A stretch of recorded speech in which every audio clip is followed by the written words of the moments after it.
Bismillahirrahmanirrahim. Assalamualaikum warahmatullahi wabarakatuh. Selamat pagi dan salam sejahtera untuk kita semua. Selamat datang dan selamat bergabung dengan SMA 1 Kartini Jakarta. Selamat ya, kalian sudah menjadi bagian dari SMA 1 Kartini Jakarta. Semoga kalian bisa belajar dengan nyaman di SMA 1 Kartini Jakarta ini sehingga bisa menyelesaikan studi sampai kelas 12, lulus dan masuk perguruan tinggi negeri sesuai dengan keinginan dan cita-cita kalian. Baik, pada pertemuan pertama ini kita akan perkenalan terlebih dahulu sebelum masuk ke materi, tetapi sebelumnya mari kita berdoa bersama menurut agama dan kepercayaan kita masing-masing, ya. Mudah-mudahan kita dimudahkan dalam belajar di SMA Kartini 1 Jakarta ini. Baik, berdoa menurut agama dan kepercayaan masing-masing. Mulai.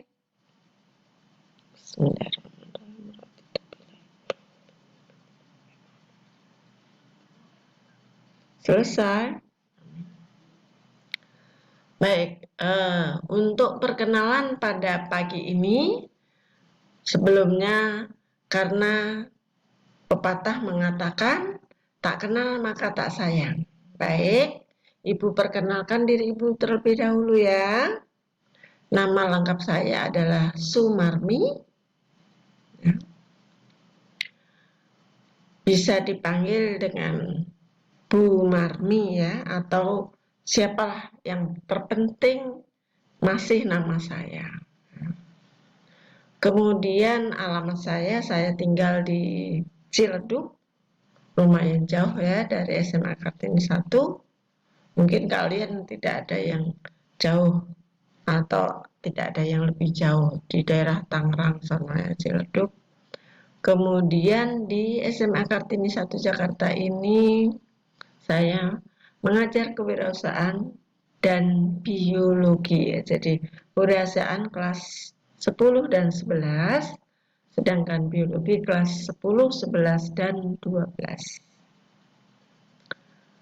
Baik, untuk belajar di SMA Kartini 1 Jakarta ini, walaupun kita belajar secara daring, tapi siswa atau murid SMA Kartini 1 Jakarta ini belajarnya seperti halnya kita luring ya, seperti halnya di sekolah. Jadi pagi-pagi, bangun pagi ya, kalau yang muslim sholat subuh, setelah sholat subuh mandi, sarapan, terus kemudian persiapan untuk mengikuti pembelajaran dengan memakai seragam sesuai dengan seragam yang ditetapkan di SMA Kartini 1 ya. Kemudian mulai jam 7 sudah mulai untuk membuka laptop atau HP-nya untuk absen dengan wali kelas. Selanjutnya jam 7.15 sudah masuk pelajaran jam pertama ya. Kemudian 8.15 masuk pelajaran kedua, kemudian 9.15 sampai 9.30 istirahat.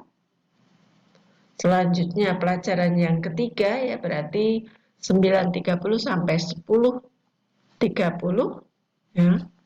Kemudian istirahat lagi dari 10.30 sampai 10.45, dari 10.45 sampai 11.45 kita belajar pada jam keempat.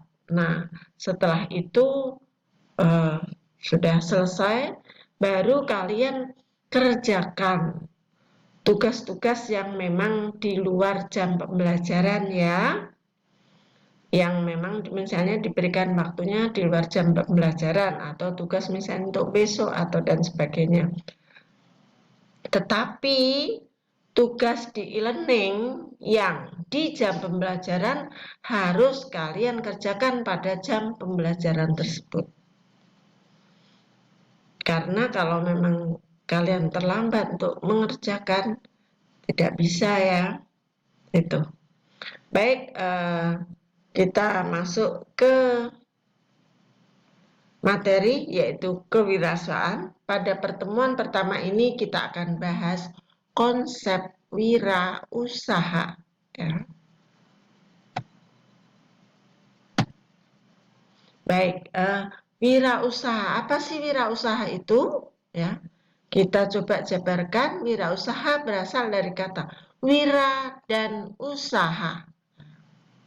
Wira itu adalah seorang satria, patriot, berani, dan seorang yang teladan. Kemudian usaha, ini ya kita usaha atau berusaha, itu upaya untuk mengerahkan tenaga dan penggunaan segala sumber daya itu adalah usaha. Itulah wirausaha ya. Jadi seorang yang berusaha dengan gagah berani, patriot, atau bisa menjadi teladan, kemudian dengan mengerahkan segala sumber daya, baik sumber daya tenaga maupun sumber daya alam atau sumber daya misalnya uang ya sebagai modal itu. Kemudian apa hakikat wirausaha? Nah, hakikat wirausaha itu yang pertama adalah motivasi berprestasi yang tinggi. Jadi keinginan atau dorongan untuk berprestasi yang tinggi ya atau mencapai suatu keinginan tertentu. Kemudian yang kedua, berani mengambil resiko. Yang ketiga, inovatif dan kreatif. Jadi seorang pengusaha harus banyak ide, kreatif ya, inovatif untuk menciptakan suatu hal yang baru, yang beda dengan yang lain sehingga apa? Produknya ini diminati oleh konsumen dan usahanya akan terus maju dan sukses. Kemudian percaya diri, pasti ya seorang pengusaha harus percaya diri. Itu adalah modal utama kita. Selanjutnya, wirausaha dibentuk atau dilahirkan? Coba dibentuk atau dilahirkan? Wirausaha ya dibentuk karena juga bisa juga dilahirkan ya, dibentuk karena keinginan yang timbul setelah dia mengalami perjalanan hidup. Dilahirkan memang misalnya turunan dari anak cucu pengusaha, berarti dia lahir sebagai anak cucu pengusaha, kemudian dia meneruskan usaha orang tuanya dan dia menjadi seorang pengusaha. Kemudian tidak selalu berhubungan dengan uang ya. Jadi untuk berusaha ini atau menjadi pengusaha kita dengan modal kecil, berarti dari pengusaha kecil dulu berkembang menjadi pengusaha menengah dan akan berkembang terus menjadi pengusaha yang besar. Jadi tidak selalu pengusaha tidak selalu dengan modal atau uang yang besar, itu maksudnya ya. Ini adalah contoh dari pekerja pada suatu usaha ya. Kemudian ini adalah ribuan pekerja dari Indonesia ya, yang ada di Hong Kong, di Taiwan, Malaysia ya. TKI kita di sana ya rata-rata adalah pekerja rendahan ya. Biasanya ya pekerja pabrik, kemudian pekerja menjadi asisten rumah tangga dan sebagainya. Ya ada sebagai pekerja-pekerja ahli, tetapi sangat sedikit sekali. Yang dominan adalah TKW ya, atau pekerja proyek atau bahkan pekerja pabrik itu. Nah, Kita lanjutkan, kesuksesan tidak ada kaitannya dengan usaha, usia maksudku.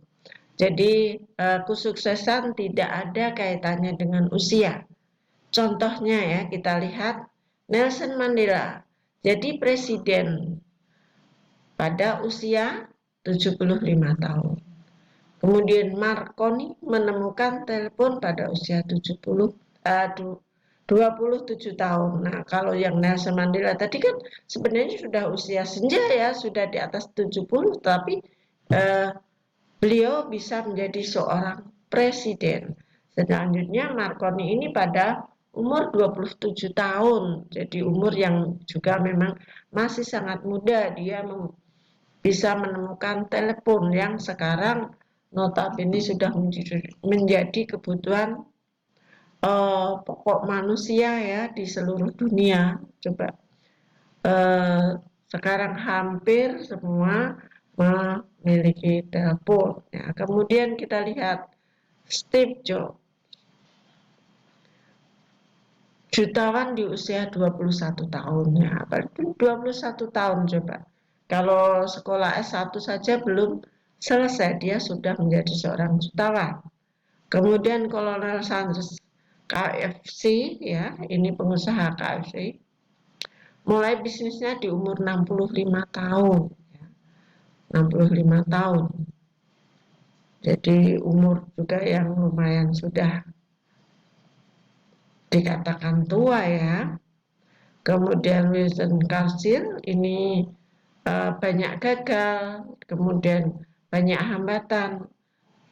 Dan pada umur 52 tahun baru dia menjadi Perdana Menteri Inggris.